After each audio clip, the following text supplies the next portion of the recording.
ก่อนอื่นข้าพเจ้าจะกล่าวว่าผีนั่นมีจริงถ้าว่าผีบ่มีจริงก็คงบ่ได้มาปรากฏตัวให้ผู้คนเห็นและก็คงบ่มีไผถึกผีหลอกในพระคัมภีร์ก็ได้บันทึกไว้หลายเหตุการณ์ที่ผีได้เข้าสิงคนตัวอย่างหนึ่งพบได้อยู่ในมาระโกบทที่5ข้อ9พระเยซูได้ไล่ผีกองทัพหนึ่งออกจากซ้ายคนเดียวผีจำพวกนั้นก็ได้ไปเข้าสิงอยู่ในฝูงหมูและหมู่ฝูงนั้นก็ได้ตนหน้าพาจมน้ำตายจนหมดเรื่องนี้เป็นเรื่องที่น่าสนใจให้ท่านผู้ชมไปอ่านเบิงแต่ผีนี่มีจริงท่านผู้ชมลังคนอาจจะยั่งยืนในเรื่องนี้ได้จากประสบการณ์ของท่านเองแต่ผีนั่นบ่ได้มาจากวิญญาณของคนที่ตายไปแล้วอย่างที่คนส่วนใหญ่เชื่อกันมาพอพระคัมภีร์ได้ทรงบอกแล้วว่าคนที่ตายไปแล้วนั่นบ่ได้กลายไปเป็นผีแต่ผีมาจากพวกหนึ่งอีกต่างหากคือมาจากการปลอมตัวของซาตานและพรรคพวกของมันเพราะฉะนั้นพวกมันจึงพากันย่านพระเจ้าเพราะว่าพระเจ้ามีอำนาจเหนือผีปีศาจเหล่านี้ตามที่พระคัมภีร์ได้ทรงบันทึกไว้ซาตานเคยมีชื่อว่าลูซิเฟอร์ซึ่งมีความหมายว่าแสงสว่างในตอนเช้าถ้าท่านผู้ชมอ่านอยู่ในเอเสเคียลบทที่28ข้อ11ฮอดข้อ15ท่านผู้ชมจะเห็นถึงความสมบูรณ์แบบของลูซิเฟอร์พระเจ้าได้สร้างลูซิเฟอร์ให้เป็นเทวดาที่สมบูรณ์แบบที่สุดทั้งความงามทั้งความเฉลียวฉลาดและทั้งความสามารถและพระองค์ได้แต่งตั้งให้ลูซิเฟอร์เป็นหัวหน้าของเทวดาทั้งสวรรค์แต่ย้อนความยิงและความลุ่มหลงในตัวเองได้เฮ็ดให้ลูซิเฟอร์คิดว่าเราดีกว่าผู้อื่นได้เฮ็ดให้เราคิดอยากที่อยู่เหนือผู้อื่นแม้แต่พระเจ้าพระคัมภีร์ได้กล่าวเกี่ยวกับลูซิเฟอร์อยู่ในเอสยาห์บทที่14ข้อ12ฮอดข้อ15ว่าอย่างนี้โอ้ลูซิเฟอร์เอ้ยพ่อโอรสแห่งพระอรุณเจ้าหล่นลงมาจากฟ้าสวรรค์แล้วเจ้าถูกตัดลงมายังพื้นดินโลกอย่างใดน้อเจ้าผู้กระทำให้บรรดาประชาชาติตกต่ำเจ้าลำพึงในใจของเจ้าว่าข้าจะขึ้นไปยังฟ้าสวรรค์เหนือดวงดาวทั้งหลายของพระเจ้าข้าจะตั้งพระที่นั่งของข้าในที่สูงนั่นข้าจะนั่งเทิงคุณเขาชุมนุมสถานในที่อุดรไกลข้าจะขึ้นไปเหนือความสูงของเมฆข้าจะกระทำตัวของข้าเหมือนองค์ผู้สูงสุดแต่แล้วเจ้าพาดได้ถูกทิ่มลงมาสู่บ่อลึกที่สุดของแดนมรณะ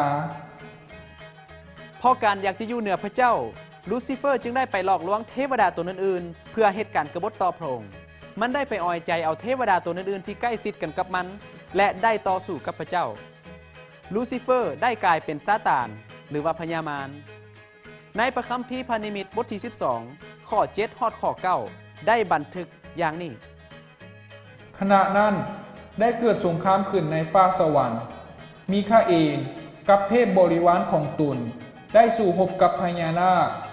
พญานาคกับบริวารของมันก็ต่อสู้แต่ฝ่ายพญานาคบ่อาจไสชนะได้และพวกพญานาคจึงบ่มีบอนอยู่ในสวรรค์ต่อไปอีกพญานาคใหญ่ซึ่งเป็นงูแต่ดึกดำบรรพ์ที่เขาเอิ้นว่าเดียโบโล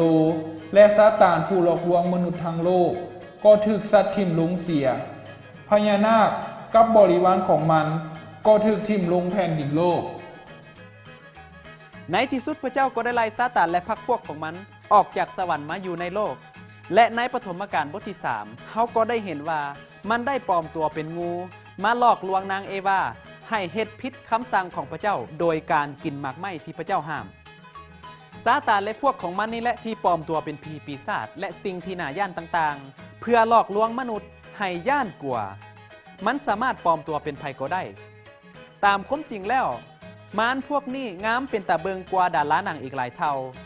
แต่ถ้ามันปรากฏตามสภาพจริงของมันก็คงบ่มีไผย่านเพราะฉะนั้นพวกมันจึงมักปลอมตัวเป็นสิ่งที่น่าย่านลางเทื่อมันก็ปลอมตัวเป็นคนฮักของเฮาหรือว่าพี่น้องของเฮาที่ตายไปแล้วมาเว้ามาล้มมาเข้าความฝันมาสิงคนเพื่อเฮ็ดให้เฮาเชื่อว่าคนที่ตายไปแล้วนั่นบ่ได้ตายแต่กลายเป็นวิญญาณถ้าว่ามันสามารถเฮ็ดให้เฮาเชื่อมันได้มันก็สามารถเฮ็ดให้เฮาบ่เชื่อพระเจ้าหรือคำสอนของพระองค์ผู้ลางคนอาจจะถามว่าอ้าวถ้าบ่แม่นวิญญาณของแม่ของข้อยคือฮู้เกี่ยวกับแม่ของข้อยหลายแท้แม่นแต่ความลับที่บ่มีไผฮู้ก็ยังฮู้จนหมดแม่นแท้มันฮู้ทุกอย่างเพราะว่ามันมีเทวดาซัวคอยจอบเบิ่งอยู่ตั้งแต่มื้อเกิดจนฮอดมื้อตาย เพราะฉะนั้นมันจึงหู้ทุกอย่างเกี่ยวกับคนผู้นั้นเพราะฉะนั้นท่านผู้ชมต้องเลือกว่าจะเชื่อพระเจ้าหรือจะเชื่อการหลอกลวงของซาตานเพราะบ่มีไผสามารถเลือกแทนทานได้แต่ถ้าทานผู้ชมอยากมีอำนาจเหนือผีท่านผู้ชมต้องเลือกที่จะอยู่ฝ่ายพระเจ้าเพราะว่าผีนั่นย่านกว่าพระเยซูและพระองค์ก็เคยปราบซาตานมาหลายเทื่อแล้วถ้าท่านผู้ชมบ่อยากย่านผีข้าพเจ้ามีเคล็ดลับทั้งหมด4ข้อที่อยากจะมาเสนอกับท่านผู้ชมให้ลองเอาไปใส่เบิง 1. คืออธิษฐานหาพระเจ้าขอให้พระองค์สถิตอยู่น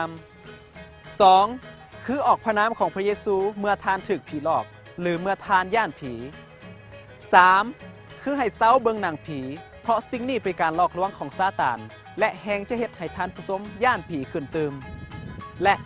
4. อย่าเฮ็ดในสิ่งใดหรือไปในที่ใดที่ซาตานอาจจะหลอกลวงท่านได้ข้าพเจ้าหวังว่าสิ่งที่ท่านผู้ชมได้ยินผ่านมานี่จะซอยให้ท่านผู้ชมย่านผีน้อยลงและเชื่อพระเจ้าหลายขึ้นสำหรับวันนี้ข้าพเจ้าพร้อมทั้งทีมงานของรายการเสียงเคล็ดลับข่าวประเสริฐขอลาท่านผู้ชมไปเพียงเท่านี้ขอพระเจ้าอวยพร